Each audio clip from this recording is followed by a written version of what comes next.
35,000 feet above the Bering Sea. Anchorage northwest 85. Confirm that you are aware that we have declared an emergency. A Boeing 747 is in serious trouble. Can't do that. There's too much traffic. We're calling this a red emergency. Red emergency is preparing for the worst. The crew can barely control the plane. It was a very confusing situation. It was something that they had never done in training.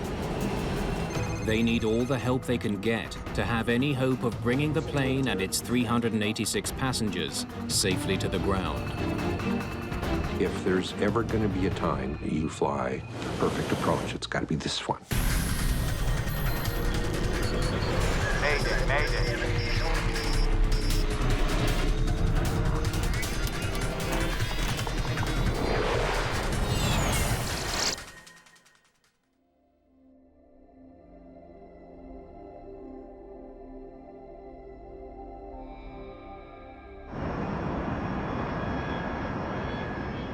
Northwest Airlines Flight 85 is making its way over the Bering Sea. It's after 5 p.m. Dinner service has ended, and passengers are settling in for a long flight. The massive Boeing 747-400 has just flown over Alaska and is now almost halfway through a 13-and-a-half-hour journey from Detroit to Japan's Narita Airport. Hello, gentlemen. Frank, how are things? 25,000 feet. Smooth. Captain John Hansen is a career pilot. He's also a flight instructor for the Boeing 747. 6.5 hours into the flight, he's about to hand over the controls. On long journeys, it's common to have 2 flight crews. The trip was long enough that we put on a full augmented crew. We had 2 captains and 2 co-pilots. They fly in shifts to prevent fatigue. Why don't you guys give me a ding about 20 minutes before you want me back up here, okay? Mike Fagan, a Vietnam vet with 25 years flying experience, is the fresh first officer. Everything was normal, and we didn't expect to have any problems. We've flown this flight many, many times. Frank, I'm taking the lasagna. You get option B. Does option B include starving? He is joined by Captain Frank Guide, who has over 11,000 hours of flying under his belt. Pilots refer to this aircraft as the Queen of the Skies. It's equipped with a private cabin for the flight crew. Here, Captain Hansen and his first officer, David Smith, will have a 5-hour rest break before returning to the flight deck. Dave Smith had worked with me, and we were going to read for a while, perhaps nap in the bunk, and wake up for descent to Tokyo.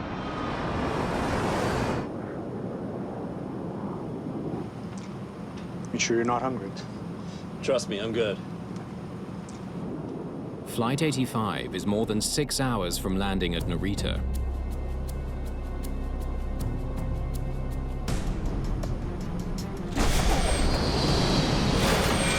The aircraft took a dramatic roll to the left.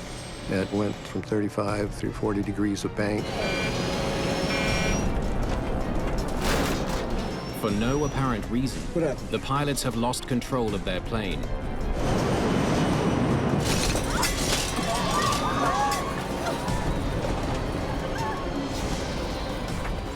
The airplane took a lurch, like nothing I had ever felt before. And I kind of had to catch myself. It was a very sudden yawing movement. It's the type of thing you only feel in a simulator when they're doing extreme things. Captain Guide has only moments to react. Did we lose an engine? Do we still have engines? Still have all engines, that's not it. The lives of 386 passengers hang in the balance. The airplane was kind of shaking, and I knew the autopilot had been disconnected. It was quite obvious that something was abnormal. In a matter of seconds, Captain Guide has disconnected the autopilot, pulled back on the control column, and leveled the wings. But something is still seriously wrong. Frank, you got it? Yeah, I think I've got it. it's not the engines, then we have a problem with the rudder. The pilots have leveled the plane, but they are still having difficulty controlling it. The warning system confirms Geib's suspicion. Yaw damper lower. A malfunction of the rudder system. The rudder controls the plane's yaw, its movements from left to right as it flies. It directs airflow to keep it flying straight. Less than a year earlier, American Airlines Flight 587 lost control of its rudder system and crashed into a neighborhood in Queens, New York, killing everyone on board. We were very well aware of that, and there had been quite a study done on that. So we had actually just reviewed that event in flight planning. This plane is in danger of suffering the same fate. Because of its size, the 747 has both an upper and lower rudder. They normally move in unison. For some unknown reason, the lower rudder has deflected 17 degrees to the left, and it's stuck there. The captain tries to keep the plane flying level and straight. He uses foot pedals to control the upper rudder, and the control column to move the ailerons. But he knows it's a stopgap measure that may not work for long. I've got the airplane and the radios. You get the comm and see if there's a procedure for this. The COM, or Cockpit Operating Manual, provides a list of procedures for emergency situations. It says not to remove any pressure from the hydraulics, that's all. That's not very helpful. Is there anything else? Or any other systems failing?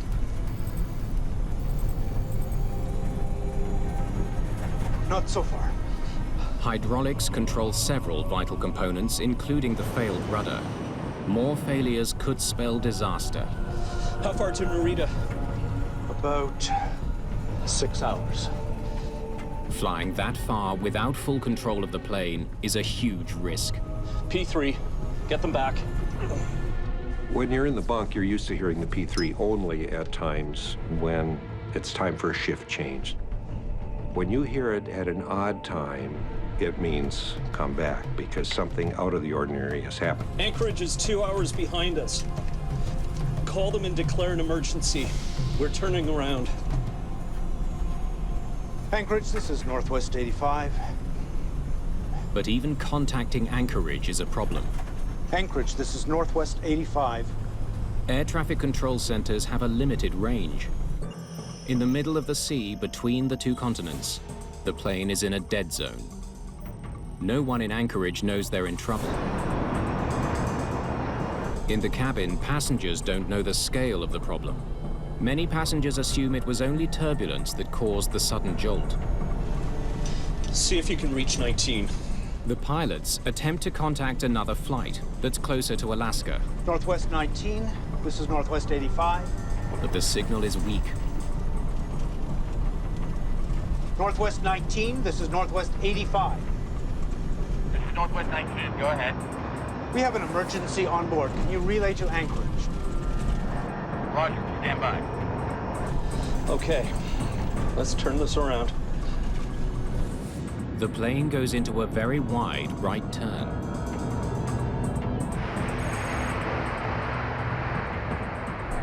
Anchorage Control, this is Northwest 19. Northwest 19? Go ahead. Northwest 85 is requesting an emergency landing. What is The the nature of the emergency. Hard over, left rudder. The rudder is crucial for turning the plane around. Without it, the captain is forced to improvise. We had no idea what the problem was. So Frank was very cautious on using the rudder, which means that he had to use full aileron to control the aircraft. But in the meantime, the aircraft is in a slip. And a slip is when the aircraft is not in a coordinated turn. The tail is off in one direction, the nose point in the other direction. In other words, it's a slip that goes like this. Like a race car driver skidding through a turn, Captain Geib is close to losing control. Let's move it. What's happening? We've declared an emergency, and we're headed back to Anchorage. Indications? Lower rudder is hard over 17 degrees to the left. We don't know why, and it's not responding. We don't know what else is wrong yet. It took both hands to fly the airplane. We didn't know at that point whether the rudder was coming apart. All we knew was it was definitely a rudder problem. This has never happened before. The pilots haven't been trained for this malfunction. There's no procedure in the cockpit. And the manual is of no use. Well, we're gonna have to make one up. 35,000 feet over the Bering Sea, and an hour and 40 minutes away from the nearest airport, the pilots of this massive 747 are in uncharted territory. For the 386 passengers on Flight 85, the anxiety over the sudden dive has subsided. No one in the cabin is aware of the potentially fatal drama still unfolding in the cockpit. Without full control of the plane's rudder, the crew needs to fly another 1,300 kilometers to Anchorage. Frank was the junior captain, I was the senior captain. And when I saw him battling the controls, I decided that I was gonna take over. Hey, Frank, you've done a hell of a job, but I think I better take over now. If anybody's gonna ding this thing up, it's gonna be me. I have no problem with that. Okay. Okay, Mike, you're gonna have to take control while we switch over. Are you ready? I'm ready. First Officer Fagan must now hold the yoke steady as Captain Guy relinquishes control of the plane. I have control. Any mishandling of the controls could send the plane into a fatal spin. The same delicate balancing act transfers control of the plane to Captain Hansen. I was pretty appalled at how much force it took to fly this big, beautiful airplane. If the airplane is flying, even lousy, it's flying. And that's the bottom line. And it's headed towards Anchorage. So we're good to go for a while. Now we could begin to devote some thought to other things that had to be done. The crew has no idea how badly the rudder is damaged. It could be seconds from tearing off altogether.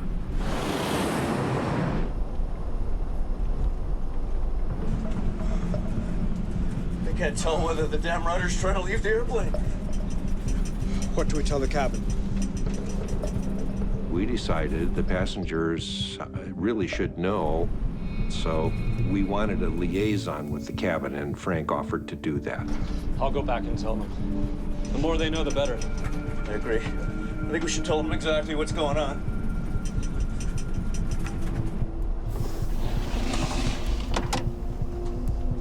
Kathy, we don't know if things are going to get better or worse. Every single crew member knew that something major had happened to that aircraft. We've turned back to Anchorage, and we're going to make an emergency landing.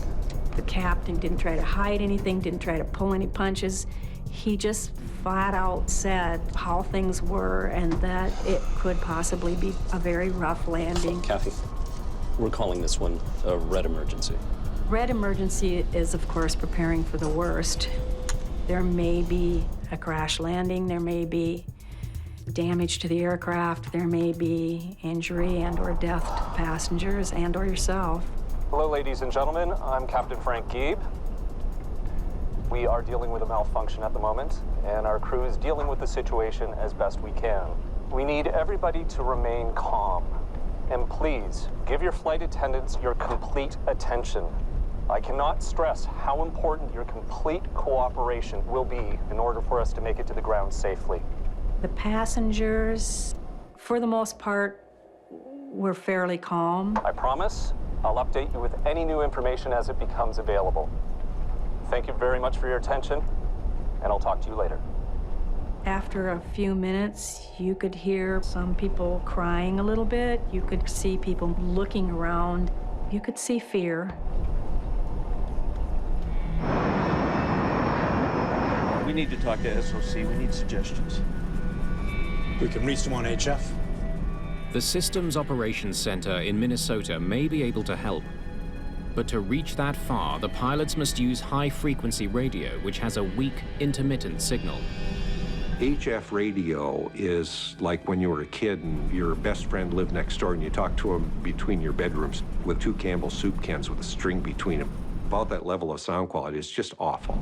And ask them to wake up John Doherty for us. I was at home the night of the call, just relaxing after a day in the office, enjoying a movie, but I was on call. And those pagers would go off, and sure enough, it did.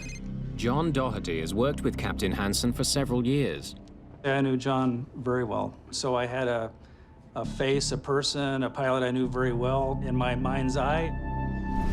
I knew John Doherty had a better knowledge of the 747-400 than anybody at Northwest.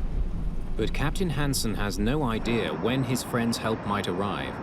And keeping the huge aircraft flying level at 35,000 feet is becoming increasingly difficult. The control wheel was shaking because the whole airplane was shaking. He decides to descend to a lower altitude, where denser air will provide more lift. You ready to do this?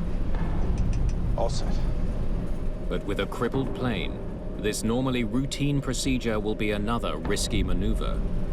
Okay. Let's go. You want to do it very carefully. So they're handling the controls under this really unusual circumstance as carefully and gently and as delicately as they can. How's it feel? About the same, not great. We had to be very careful how we flew this airplane. The tail might be coming apart. The rudder might be just barely hanging on, or it could be a hydraulic problem. 28,000.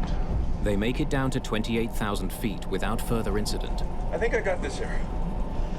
Okay. But the force required to fly the damaged aircraft has taken its toll on the captain. John. Yeah, my leg's starting to cramp up. I'm having a tough time holding this together. The physical effort that was required was considerable. We were pushing so hard with our leg on that rudder pedal that we could only do it for about 10 minutes. You're gonna have to take it. Are you ready? I'm ready. All right. Nice and easy.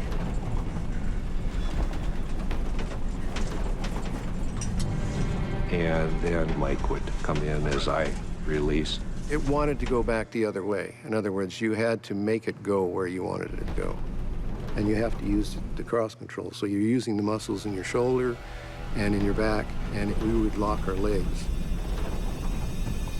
And then when I would release, I'd kind of get limbered up again. Still more than an hour away from Anchorage, the flight attendants prepare the cabin for a red emergency. We did what we were trained to do. It just kicked in, and you would make sure that everything on the counters is put away, make sure all the crew bags are stowed and where they should be. Everyone, to a person, cooperated with what we asked them to do. I remember coming to a family of 3, and they asked me if I was afraid. And I hate to admit it, but I did briefly consider lying. But then I decided that wasn't what I should do. Yeah, I'm afraid too. But we have the best pilots. Flight 85, we have John Doherty on the line. Operations has finally been able to connect the pilots with John Doherty. John, have you been briefed on this? You know what's happening up here? Yes. I understand you have a control problem? ICAS is showing we have a hard over lower rudder. They were facing really a very confusing situation. They knew they were confronted with something unique. It was something that they had never done in training, something they had never seen in training, nothing we'd ever talked about in ground schools. Tom is not telling us much. We're an hour out of Anchorage. What do you think? Well, don't remove any power from the hydraulics. But other than that... And I knew from listening to John that what we had in the books wasn't going to be a help to him. There are going to be some circumstances where a pilot is going to have to figure out what to do on his or her own. 30 minutes pass before Northwest 85 is in range to talk to the Anchorage Control Center directly. Northwest 85, we have you on the Radar. Anchorage, Northwest 85. Confirm That you are aware that we have declared an emergency. that you have emergency equipment standing by. We will request runway. The plane must fly over the Aleutian mountain range to reach Anchorage International Airport. The airport itself is also surrounded by mountains. We said, okay, 6 right is the runway we want because it'll give us a 20-mile final, and it's a great runway with an ILS approach, and it's long. Okay, 6 right it is. Let's make sure we get it right the first time. As far as the missed approach is concerned, we're not going to do one. We're just going to do it right the first time. We're going to put it right on the spot. There is no margin for error. The pilots know they have only one shot. What do you think, Mike? Maybe we should start configuring for landing early. Lower our altitude. They're still 40 minutes away from Anchorage, but the pilots decide to configure for a landing. They want to see how it will affect their crippled plane. If something goes wrong, this may give them more room to recover. Okay, we can take it over Cook Inlet, lower to 14,000, and then see what happens. 14,000 feet is a real nice intermediate altitude. It's good, thick air, and it's high enough yet that if something got worse and control deteriorated, you'd have room for a recovery. This is Northwest 85. We would like to descend to 14,000 over Cook Inlet. We can't do that. Lots of air traffic in that airspace. The airspace over Cook Inlet is the busiest corridor in this part of the continent. If they lose control of the plane again, they could collide with another aircraft. This is an emergency aircraft. This is the Safest course of action. Okay, We'll clear everyone out of your way. The jumbo jet slowly descends to 14,000 feet. Okay. Flap 5. flap 5. As he adds flaps, Captain Hansen can only hope the plane maintains stable flight. Next comes an even bigger test. Gear down. Gear down. Lowering the massive landing gear will increase drag and reduce airspeed. The plane handles the new configuration without any problems. But there are new worries about the damaged rudder. You feeling that? Oh, yeah. The rudder is tied to airspeed and altitude. The lower you get, the further the rudder goes out. So then it required more rudder, more aileron, and that was physically exhausting. Mike, my leg's starting to cramp up. Are you ready? I'm ready.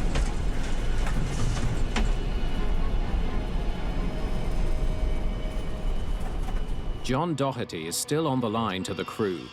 He offers a suggestion. Have you considered adding 20 knots to your approach speed? No, we hadn't thought about that. We'll do it. The extra speed may help make the plane more controllable.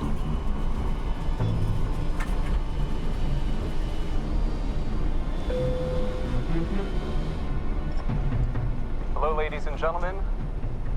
We're in for a bit of a rough landing. When we touch down, there's going to be quite a jolt. We'll tell you when to brace for impact. As Northwest Airlines Flight 85 approaches Anchorage, the pilots and Doherty continue planning for an uncertain landing ahead. We discussed how are things going to be as we fly the approach, what flight control, what management issues in terms of flight path we're going to encounter there, and then how are we going to manage directional control during the landing rollout, what stopping issues we're going to have, and so on. The decisions they face in the next few moments will make the difference between life and death. Okay, we can't do this anymore. Let's use the engines. Dave, get on the levers. 1 and 2 up, 3 and 4 down. Just minutes from touchdown, the pilots increase power to the left engines while reducing power to the right.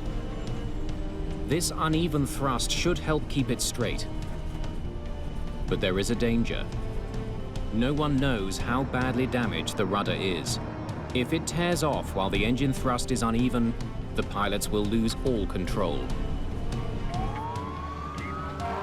On the ground, they are preparing for the worst.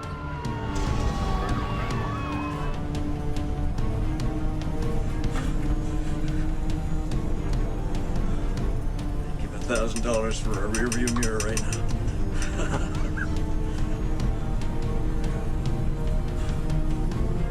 John, what do you think? Doherty has been scouring charts and manuals. He reminds the crew of another problem to consider. On landing, Don't forget the rudder's attached to the nose steering. And when that happens, Mike, I'll take the tiller and the brakes. You take the yoke. Once the nose touches down, the damaged rudder may cause them to lose control of the plane at more than 300 kilometers an hour.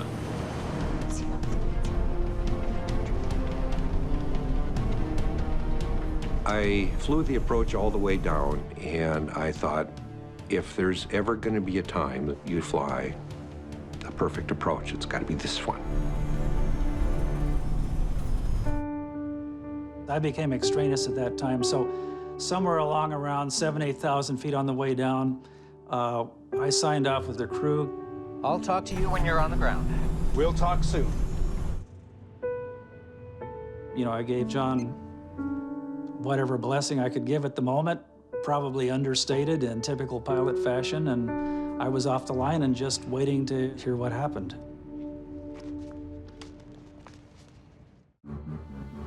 Between the frigid waters of Cook Inlet and the towering Alaskan mountains, Anchorage International Airport awaits the arrival of a stricken 747. Northwest 85, we have you on our radar.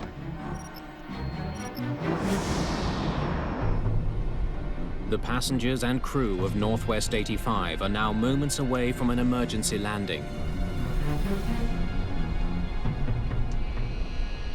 As I was putting my own seatbelt on, I remember thinking to myself, is this all there is?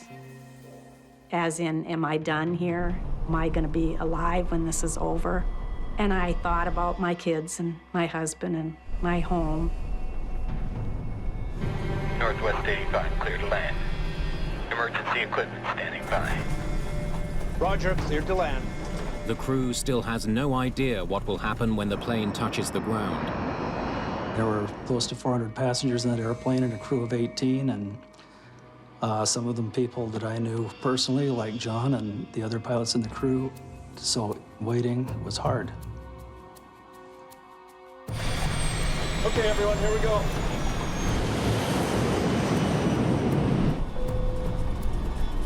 Touchdown in 5. Prepare for impact. Brake! Brake! Brake!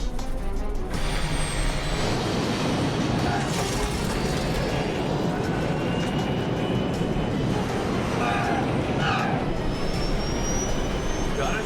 I got it. As planned, on touchdown, First Officer Fagan takes the control column. Captain Hansen guides the front wheels with the tiller. The timing is critical. One false step, and the plane could shoot off the runway.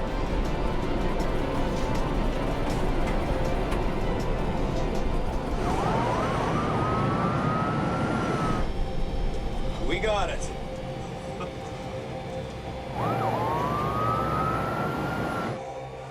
Good job, Mike. Good job, guys.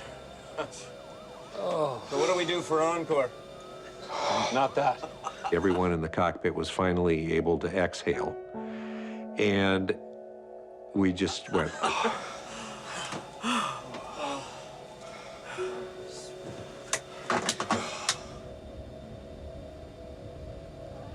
Once we were given the signal that it was okay, Please remain seated until the seatbelt light is off. I knew that I had to get up and go to that entry door and get these people out of this airplane.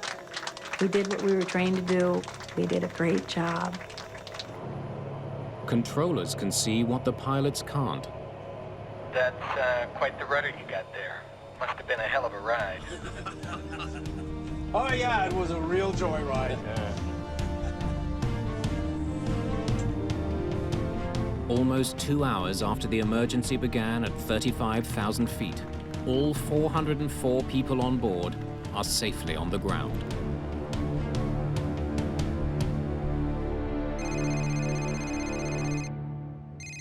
Well, when I heard the crew was safe, of course, it was an incredible sense of relief. These guys had been tested, and they'd done a fabulous job. So, you know, it was really joyful. I mean, a sense of grace, accomplishment, joy, satisfaction. It was all good. The pilots have narrowly avoided a fatal crash. But what caused them to lose control in the first place is a question that desperately needs to be answered. Northwest is just one of many airlines flying the 747-400 every day. Thousands of passengers around the world now face a potential risk. Carolyn DeForge of the NTSB will oversee the investigation. It appeared to be a very dramatic event, and it definitely seemed like something we needed to follow up on and try and understand what had happened. Investigators immediately discover a trail of hydraulic fluid leaking from the back of the plane. It was very surprising to us when we found out what type of failure had occurred and that the effects it had had on the aircraft's controllability. The pilot's foot pedals are linked to the rudder through a hydraulic power control module, or PCM. When the pilot presses on the pedals, the PCM changes the hydraulic pressure, and that's what moves the rudder. They opened up the access panels in the tail, and they noticed that the end cap on the control module had separated. The end cap is a circular piece about 2.5 inches in diameter, and it had completely fractured all of the way around its diameter and had then fallen off. With the PCM broken, the pilots had no way to control the lower rudder. The failure of this one piece of engineering nearly brought down the entire plane. The power control module is shipped to the NTSB headquarters in Washington. Close examination reveals exactly how the failed part caused the rudder to jam.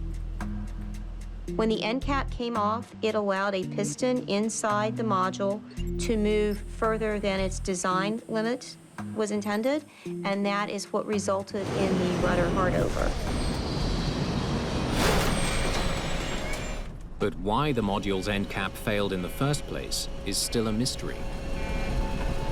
It was certainly something that was not anticipated by the designers, and when we examined the hardware, it was definitely beyond the scope of what you normally encounter as an engineer when you're doing a failure investigation. Normally you see something that's an internal failure, not an actual mechanical failure of the housing itself. Sylvie Dion is a metallurgist specializing in airplane components. The manifold material was an aluminum alloy, which means that it's actually aluminum metal that's mixed in with a bit of copper, with magnesium, with zinc. And the purpose of adding these other elements is to make it stronger. The aluminium alloy used to make this part is extremely resilient. It should never break apart like this. Doing failure analyses like this on failed parts is a bit like being a detective, because you're looking for clues as to what caused the occurrence, what caused the material to fail. The size and shape of the crack tells investigators that the module wore out over time, what's called metal fatigue. However, this is almost impossible for them to believe. A Boeing 747-400 is built for long hauls, 12 to 15-hour flights, and its parts are built to last decades. My understanding was the mean time before failure for this item was something like 30,000 years, which is basically saying, well, we don't think this part was ever going to fail. The 747-400 is in high demand. More of these massive planes are being manufactured every year, with the same control module that failed on Flight 85. If this crucial system is wearing out prematurely, investigators need to figure out why, before it leads to a fatal disaster. The fact that this had a purely fatigue failure with no apparent origin to it such as a deficiency or a defect, made us question the material properties of the housing itself. Investigators send the unit back to the manufacturer for extensive metallurgical testing. Metals are made up of little crystals, which metallurgists call grains. And if the grains are too small or too large or not the correct shape, the material may have a different strength, different ductility, different resistance to propagation of a crack. A visual examination of the metal provides no insight into why it failed. One of the best techniques for revealing if a part contains cracks or surface defects is to use fluorescent dye inspection. The part is examined under UV light, and the defects will appear as bright lines or bright dots that are very visible. But the exhaustive tests reveal that the material itself was not to blame. Investigators still can't explain the failure. It was driving all of the group crazy. We were very frustrated when we realized that all of the paths we chased down didn't give you that aha, eureka moment. Investigators wonder if something in this plane's history could have caused the module to break down prematurely. What the records reveal is surprising. Northwest was the launch customer for the 747-400, and this one was the first in the line of 400s that Northwest flew. It was the oldest production 747-400 in the world. And that's not all. Records also show that this very 747-400 was used as a test plane before it was even sold to the airline. Could rigorous testing have somehow led to the failure of the power control module? The plane had flown for 55,000 hours and taken off more than 7,000 times. That's more takeoffs and landings than most 747s with that number of hours in the air. This discovery leads the investigation in an entirely new direction. We were concerned that it had been exposed to more stress than we had expected, and that may have caused it to fail. Each time a plane takes off and lands, its systems are put through more stress than when it's simply flying through the air. We were very concerned about those operators in Asia that use the 747-400 on short-haul flights. This module, however, is already broken. There's no way to test it. Checking all the units on the rest of the fleet is not a practical option. You would have essentially had to have grounded the fleet to remove all of the units. As a preemptive strike against future failure, the NTSB recommends that airlines test the power control module more vigorously and more regularly. We instituted a repetitive inspection cycle requirement. But the root cause of the failure is never found. 4 years later, an Air France cargo plane is forced to make an emergency landing. Once again, the lower rudder has failed on the 747-400. The circumstances are strikingly similar to Northwest Flight 85. The unit was sent to Parker Hannifin in California for repair, and when they opened the box and looked at it, their eyes got really big. They immediately quarantined it and called everyone and said, "Oh my gosh, you're not going to believe what just showed up on our doorstep." If the Air France module shows signs of metal fatigue like the one on Flight 85, then investigators may be a step closer to explaining the mysterious failures.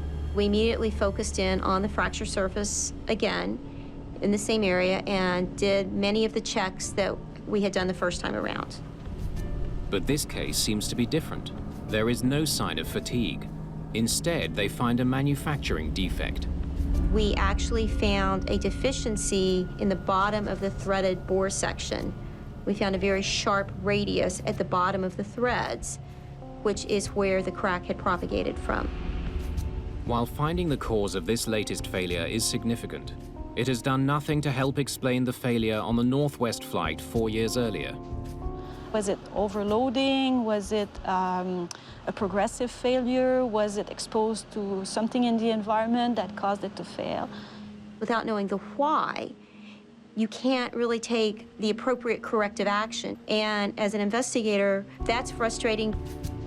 For the second time, a part that was never meant to wear out has nearly brought down a 747. With one of the two near tragedies still unexplained, investigators desperately need to find a fail-safe measure that will protect passengers in the future.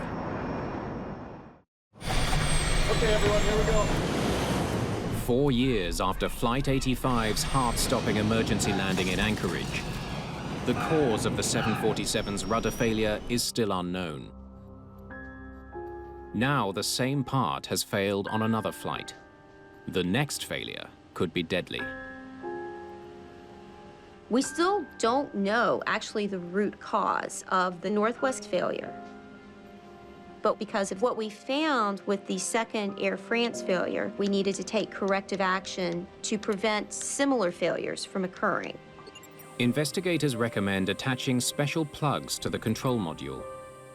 In the event of another failure, these new pieces will prevent the rudder from moving too far in either direction. The changes that we've made to the control modules in the 747-400 fleet will prevent any future events of a rudder hardover. An airworthiness directive from the FAA makes it mandatory for every 747-400 to be fitted with this new technology, eliminating the risk of another failure.